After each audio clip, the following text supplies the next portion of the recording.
Wie haben Sie diese Wende, diese demokratische Wende erlebt 1989? Ich habe sie sehr intensiv erlebt, weil Lüneburg in so großer Nähe zur Grenzübergang Lauenburg war, dass Lüneburg sofort voll war von Besuchern aus der DDR.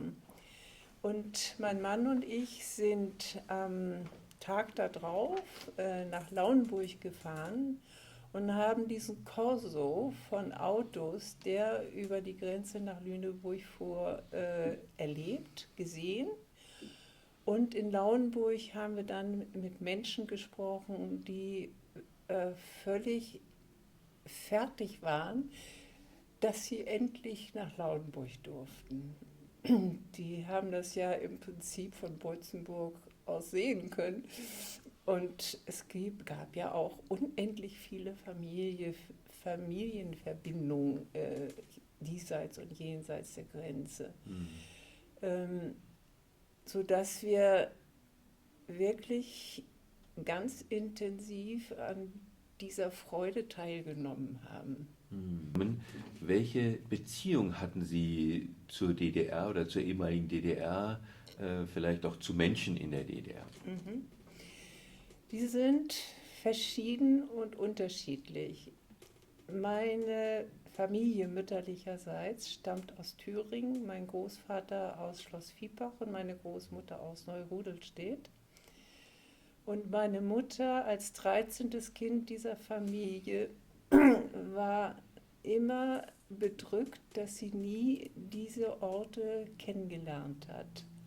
Und 1993 haben meine Schwester und ich ihr, nachdem sie im Jahr davor 80 geworden ist, eine Reise dorthin geschenkt. Und sie hat Dinge erlebt, die wir auch als Kinder nicht für möglich gehalten haben. Sie hat noch den Grabstein ihrer Großeltern auf dem Friedhof von Schloss Viehbach gesehen. Sie hat in Neurudelstedt eine Cousine gesehen und ihre Kinder kennengelernt, im Prinzip auch erst kennengelernt. Sie waren nur schriftlich miteinander verbunden gewesen. Und das war für meine Mutter eine überwältigende Erfahrung. Hm. Das Das war dann. Zweite, Hm. was uns dorthin verbindet, wir haben 1978 beim Paddeln in Polen ein Ehepaar etwa gleiches Alter wie wir aus Plauen kennengelernt.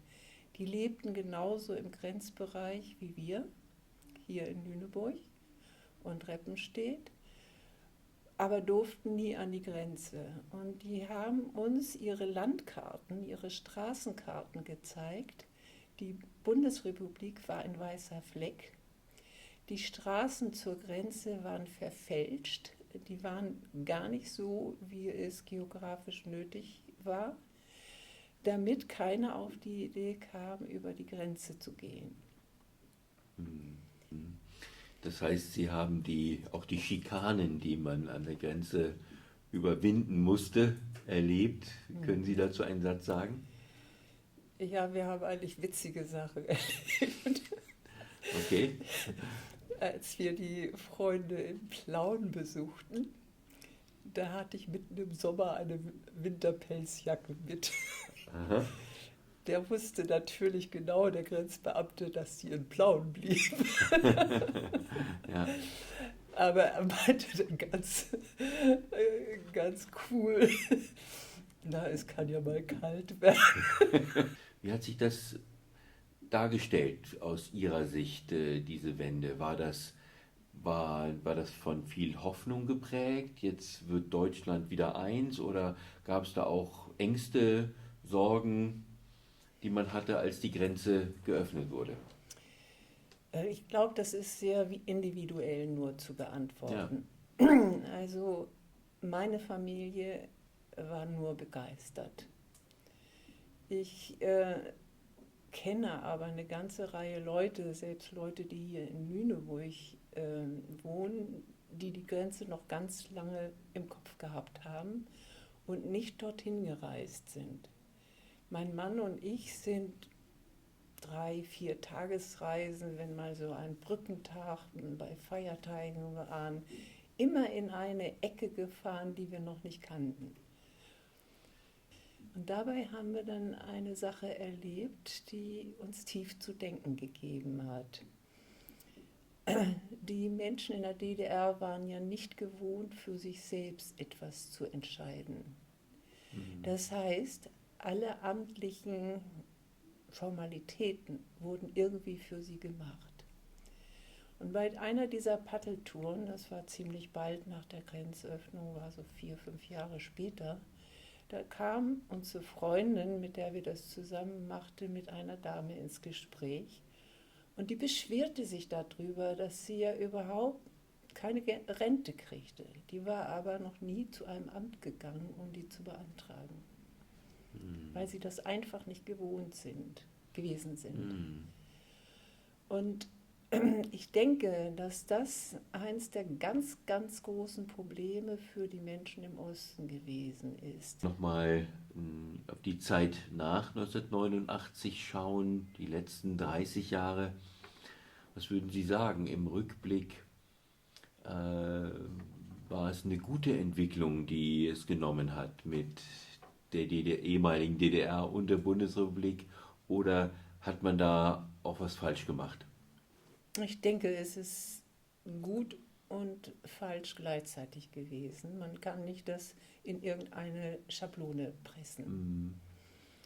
Also natürlich sind die Betriebe da nicht konkurrenzfähig mit dem westlichen Wirtschaftsmacht gewesen, weil die völlig veralterte Maschinen auch hatten. Was schlimm war, dass die für eine D-Mark aufgekauft werden konnten und dann die Leute hofften, dass da was geändert wird und sie weiter arbeiten können, aber sie wurden arbeitslos.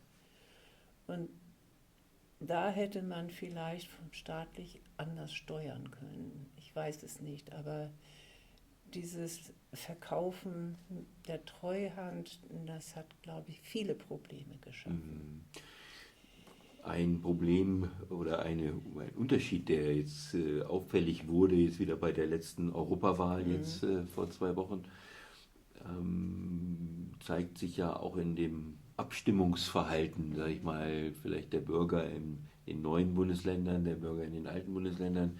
Und Sie wissen, worauf ich anspielen will, die nationalistisch-populistische Partei der AfD.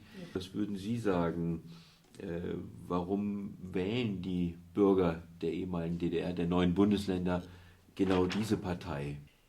Sie durften nur ins östliche Ausland reisen.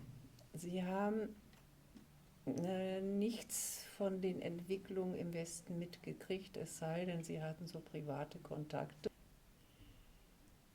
Es gab in der DDR keine Fremden, außer den Vietnamesen, und die wurden in Lagern gehalten. Die haben unter ganz schlimmen Bedingungen leben müssen. Und das heißt, man ist den Umgang mit Ausländern überhaupt nicht gewöhnt gewesen. Das sehe ich als eigentliche Wurzel. Es ist schwer hinterher zu sagen, ja, was hätte man anders machen müssen. Ich denke, man hätte sehr viel mehr Aufklärungsarbeit machen müssen. Was wären Ihre Wünsche für die Zukunft an diese Parlamentarier, an die Bürger in Ost- und Westeuropa?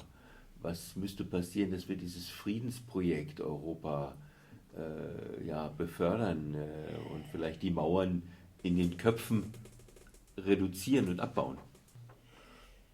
Also mit unseren Kindern haben wir diese Fahrten nach Plauen gemacht. Mit unseren Kindern sind wir 1990 zur Berliner Mauer gefahren und haben uns als Mauerspechte betätigt.